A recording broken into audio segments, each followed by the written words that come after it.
Bismillahirrahmanirrahim. Assalamualaikum warahmatullahi ta'ala wabarakatuh dan salam sejahtera.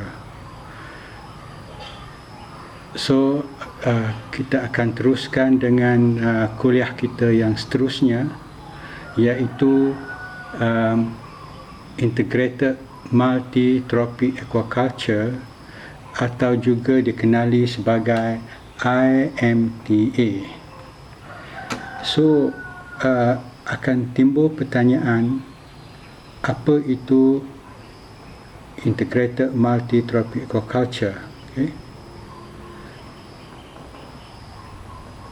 Dan seperti yang kita sedia maklum, bahawa Integrated Multi-Trophic Aquaculture adalah di mana biasanya dilakukan ternakan ikan di dalam sangkar di dalam laut, dan ternakan ikan dalam sangkar tersebut disepadukan dengan ternakan seaweed ataupun rumpai, dan juga ternakan seperti molas, contohnya oyster ataupun tiram, dan juga kerang, kupang dan sebagainya. Okay. Jadi seperti yang kita sedia maklum, bahawa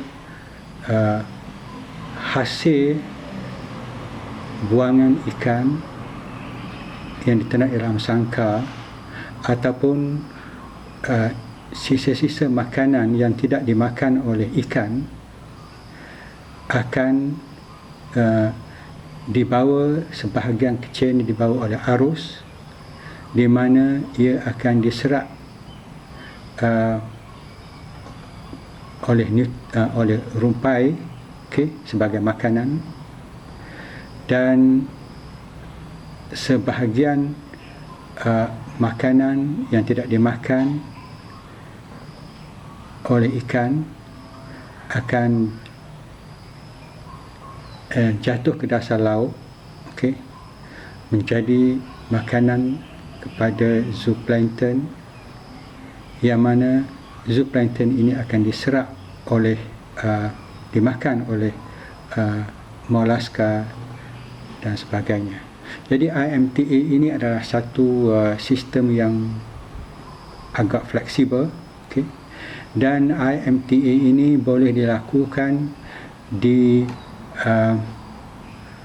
dalam air, dalam keadaan akuatik, dan juga boleh dilakukan di daratan. Dan di daratan ini ia juga dikenali sebagai aquaponik. Jadi IMTA ini juga boleh dilakukan di dalam sistem air tawar dan juga di air masin, dan juga boleh dilakukan di kawasan temperate dan juga dalam sistem tropika. Jadi secara teorinya, seperti yang saya nyatakan tadi, sebahagian besar daripada makanan yang diberi kepada ikan tidak dimakan. Jadi ia akan dilepaskan di dalam persekitarannya. Sebahagiannya akan dimakan oleh rumpai tadi, sebagai nutrien. Sebahagiannya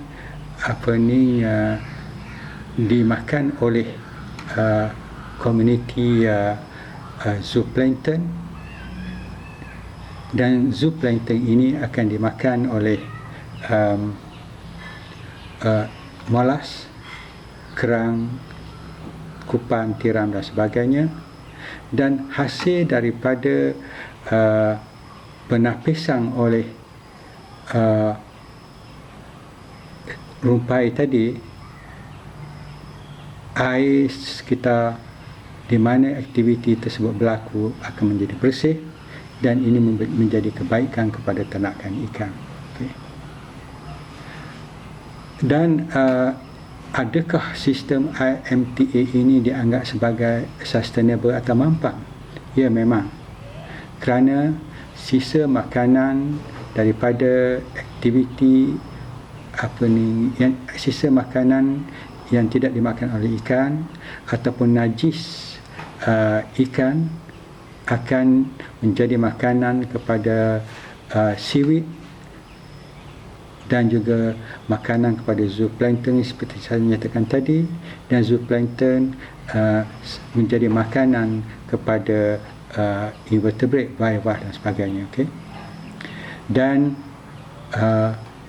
bayangkan daripada IMTA ini kita akan dapat 3 produk, iaitu ikan, seaweed dan juga bivalve. Okay. Dan dalam sistem ini, seperti dalam sistem aquaponik juga, air dipusingkan ataupun digunakan semula. Jadi ini akan meningkatkan lagi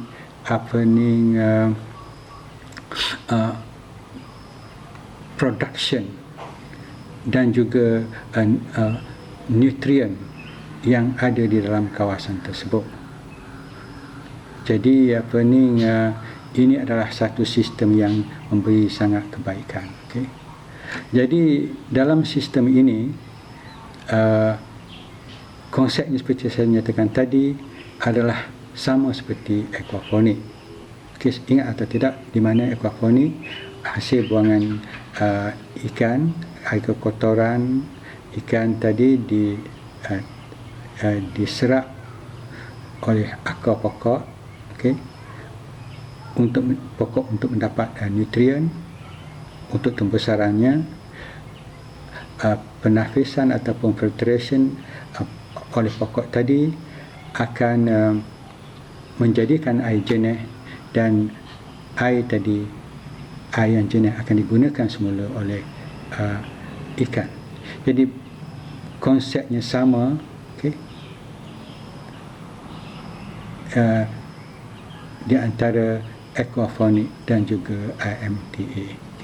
Dan dalam IMTA ini, ikan yang biasa digunakan adalah ikan salmon, grouper, snapper, yellowtail, kerana biasanya ikan-ikan inilah yang diternak di dalam sangkar, di dalam laut yang luas, okay, secara besar-besaran. Dan invertebrate yang selalu diternak adalah seperti blue mussel, kupang, oyster dan sebagainya. Sementara seaweed pula adalah seperti pelbagai spesies seperti carp dan sebagainya. So itu adalah konsep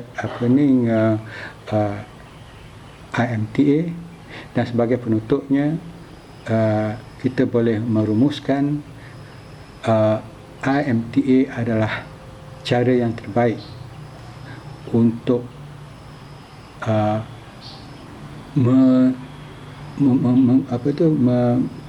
mengitarkan semula air pusingan ini. Seperti yang saya katakan tadi,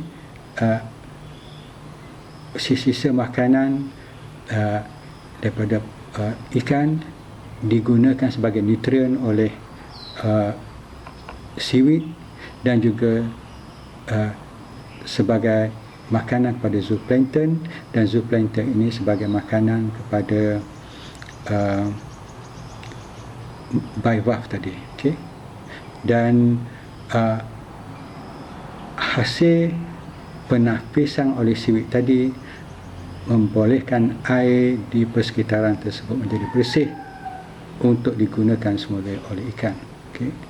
Jadi IMTA ini memberi banyak kebaikan, bukan sahaja dari segi 3 produk atau 4 produk, okay, tapi ia juga menghasilkan persekitaran yang mampan, memberi ekonomi yang tinggi, mengurangkan kos operasi, risikonya rendah, dan juga menghasilkan peluang pekerjaan. Dan sistem ini boleh diterima oleh masyarakat untuk melakukan aktiviti ini. Sekian, terima kasih.